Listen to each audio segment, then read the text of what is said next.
CNN. The Oscars are about honoring the year's best movies, but they're also a TV show, devoted to attracting an audience that will benefit host network ABC and promote the movie business. And after record low ratings in 2021, the old adage about the Lord helping those who help themselves comes to mind.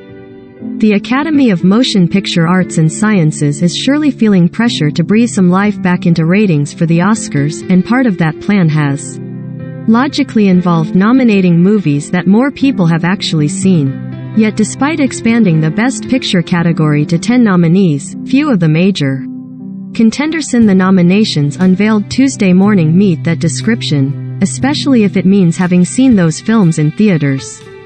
Before the nominations, producer Cassian Elwes, known for smaller-scale films like Mudbound and Lee Daniels' The Butler, tweeted that it was short-sighted for the Producers Guild's awards to overlook the two terrific movies that saved the theatrical business this year, Spider-Man: No Way Home and No Time to Die.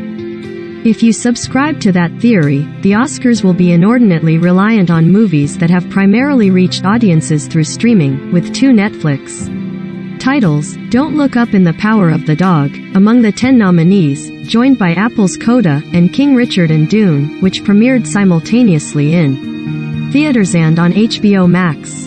The last two are from Warner Brothers, like CNN, part of Warner Media. As for the aforementioned movies that saved the theatrical business, Spider-Man, currently the fourth biggest domestic box office release of all time, received a lone nomination for visual effects, while Daniel Craig's final appearance as 007 was recognized for Best Song, Sound and Visual Effects. Granted, the belief that popular movies are key to boosting Oscar ratings doesn't always hold true, although the most watched telecast ever remains the year that Titanic sailed away with Best Picture. Yet it seems undeniable that hit films broadly help, giving potential viewers more of a rooting interest in who and what wins. Mindful of that, the Academy flirted with introducing a popular film category in 2018, seeking to add a more populist streak to the ceremony. After members shot down the idea for various, mostly logical, reasons, the organization opted to expand the Best Picture category to 10 movies, in part hoping that at least a few widely seen titles would sneak into the mix. Smaller movies, however, have generally prevailed. And part of the challenge that the Oscars and the movie business face has stemmed from the consumer pivot to streaming, a trend that was already growing before being dramatically hastened by the global pandemic. Hidetoshi Nishijima and Toko Miura in Drive My Car, which received Oscar nominations for Best Picture and International Film. For theaters worried about their future, the fact that people interested in catching up on nominees will find The Power of the Dog, this year's most nominated title, with 12, and Don't Look Up on Netflix, along with others that earned major nominations, including Tick, Tick, Boom, and The Lost Daughter.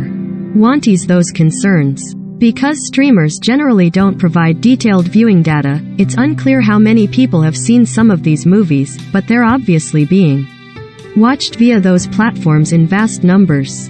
Witness the Billboard-topping songs from Encanto, a nominee for Best Animated Movie, which took off once that title landed on Disney. While blockbusters, other than the sci-fi epic Dune, a more modest box office performer, remain scarce in the Best Picture category, the Academy did recognize an international movie, Japan's critical darling Drive My Car, as well as its director, Ryusuke Hamaguchi. That follows the historic Best Picture win by Parasite 2 years ago. In addition, the Danish animated documentary Flea registered an impressive showing, notching nominations in the animated, documentary and international film categories. The Academy's ongoing efforts to be more representative in terms of diversity and inclusion continue to yield mixed results, with some notable oversights. See Ruth Negga for Netflix's Passing, but major acting nominations for Denzel Washington, The Tragedy of Macbeth, Ariana DeBose, West Side Story, and Will Smith and Ingenue Ellis, King Richard. Inevitably, the omissions will receive as much attention as the nominees, but by now it should be clear that the Oscars can never please everybody, especially with 10 Best Picture nominees and only 5 slots for directors. Whether that somewhat disjointed roster adds up to a menu that will lure back more viewers remains to be seen. But if the Academy does see ratings rebound, the Hera will be streaming, not Spider-Man.